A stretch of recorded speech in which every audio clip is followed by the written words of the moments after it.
எல்லோருக்கும் வணக்கம்.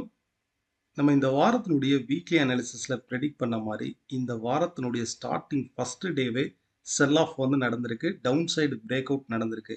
இந்த அளவுக்கு எல்லா செக்டார்லையும் ஒரு ஃபால் நடக்கிறதுக்கு என்ன காரணம் அப்படிங்கிறது தெரிஞ்சுக்கலாம். முக்கியமாக ரீசண்டாக யூஎஸ் உடைய ஜாப் டேட்டா வந்து லாஸ்ட் ஃப்ரைடே ரிலீஸ் பண்ணியிருந்தாங்க. ஸோ இது வந்து எக்ஸ்பெக்ட் பண்ணதை விட பாசிட்டிவாக இருந்தது. ஸோ பாசிட்டிவாக இருந்ததுன்னா யூஎஸ் உடைய எக்கனாமி ஸ்ட்ரென்தன் ஆகிட்டே இருக்குன்னு அர்த்தம். ஸ்ட்ரென்தன் ஆகும்போது என்னன்னா யூஎஸ் உடைய ட்ரெஷரி பாண்டுன்னு சொல்லுவோம். ஸோ இந்த ட்ரெஷரி பாண்டு ஈல்டு வந்து இன்க்ரீஸ் ஆகிட்டே இருக்கு. இதுக்கு என்ன அர்த்தம்னா வேர்ல்டில் இருக்கக்கூடிய மற்ற கண்ட்ரீஸில் இருக்கக்கூடிய பணத்தை எடுத்து யூஎஸ் பாண்டில் வந்து இன்வெஸ்ட் பண்ணுறாங்கன்னு அர்த்தம். ஸோ கரன்சி மற்ற கரன்சிஸ் எல்லாமே டிப்ரிஷியேஷன் ஆகுது. யூஎஸ் டாலர் இண்டெக்ஸ் வந்து இன்க்ரீஸ் ஆகுது. ஸோ இதனால மற்ற கண்ட்ரீஸில் உள்ள மணி யூஎஸ் பாண்டில் வந்து இன்வெஸ்ட் பண்ணுறாங்க.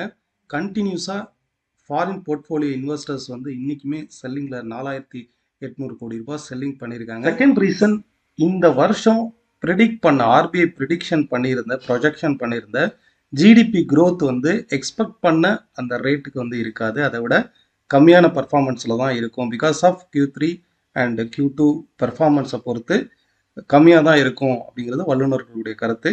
ஸோ இதனாலையும் ஒரு செல்லிங் ப்ரெஷரில் தான் இருக்குது.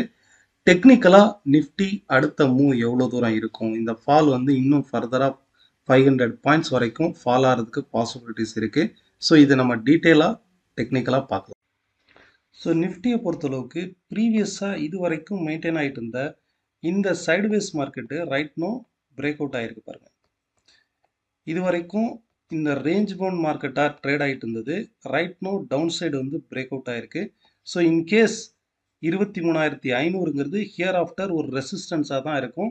ஃபர்தராக இம்மீடியட்டான ஃபாலுங்க வந்து 22,900 22,650 வரைக்குமே இந்த ஃபால் வந்து ஃபர்தராக கண்டினியூ ஆகிறதுக்கான பாசிபிலிட்டிஸ் இருக்குது. ரைட் நோ டவுன் சைடு வந்து நிஃப்டி பிரேக் அவுட் ஆகிருக்கு.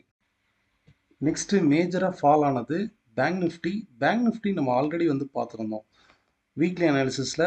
ஃபஸ்ட்டு பேங்க் நிஃப்டி தான் செல்லிங் ப்ரெஷர் அதிகமாக இருக்குது. ஸோ ஃபர்தராக நீங்கள் டவுன் சைடில் ரியாலிட்டி செக்டாரில் செக் பண்ணி பாருங்கன்னு சொல்லியிருந்தேன். அதே மாதிரி இன்றைக்கி ரியாலிட்டி செக்டார் ஒரே நாளில் ஸ்ட்ராங்காக ஃபால் ஆகிருக்கு. ஸோ பேங்க் நிஃப்டியை பொறுத்தளவுக்கு இந்த ப்ரீவியஸாக இருக்கக்கூடிய இந்த பேட்டர்ன் வந்து பாருங்கள். லைக் வந்து ஒரு ஹெட் அண்ட் ஷோல்டர் ஃபார்மேஷன் மாதிரி இருக்கா. ஸோ ஃபர்தராக 47,700 46,700 வரைக்குமே இந்த ஃபால் வந்து ஃபர்தராக கண்டினியூ ஆகிறதுக்கான பாசிபிலிட்டிஸ் வந்து இருக்குது. இந்த மார்க்கெட்டை பொறுத்தளவுக்கு lot of techniques, lot of theory, lot of statics. But live மார்க்கெட்டில் இறங்கி இந்த இருந்து இவ்வளோ தூரம் போகும் மார்க்கெட்டு செக் பண்ணி பாருங்கன்னு பப்ளிக்காக போஸ்ட் பண்ணுறது ரொம்பவே ரேராக தான் இருக்கும்.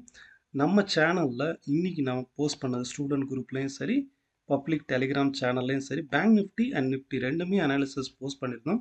ரெண்டுமே பர்ஃபெக்டாக ஒர்க் ஆயிருந்தது. எக்ஸாம்பிள் பேங்க் நிஃப்டியினுடைய அனாலிசிஸ் வந்து பாருங்கள். 10/18க்கு நான் போஸ்ட் பண்ணியிருக்கிறேன். மெம்பர்ஸ் எல்லோருக்கும் வணக்கம். பேங்க் நிஃப்டியினுடைய டெக்னிக்கல் அப்டேட்டு.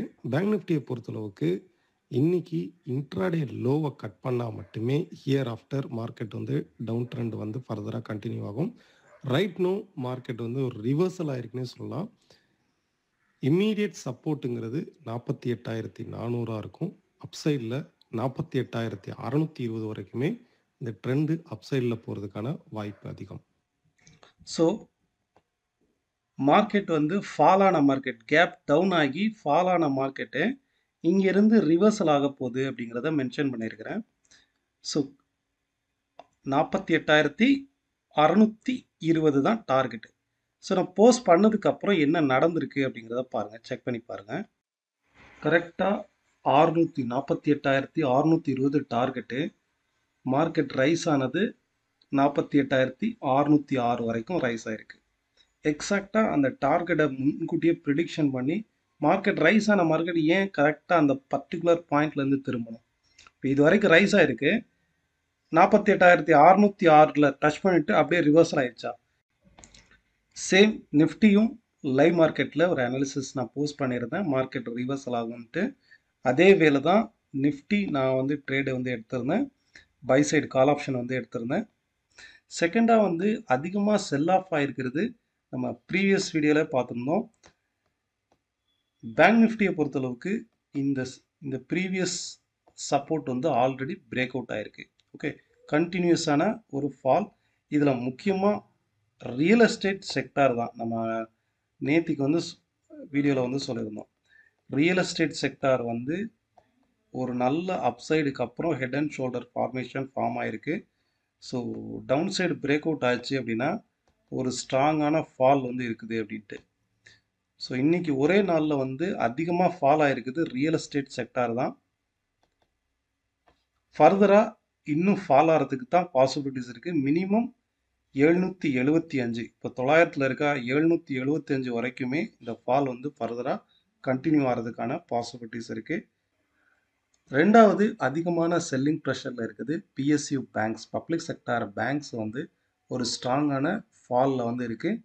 தேர்டு வந்து உங்களுக்கு மீடியா செக்டாரும் இன்னைக்கு ஸ்ட்ராங்காக ஃபால் ஆயிருக்கு, டவுன் சைடில் வந்து பிரேக் அவுட் ஆயிருக்கு.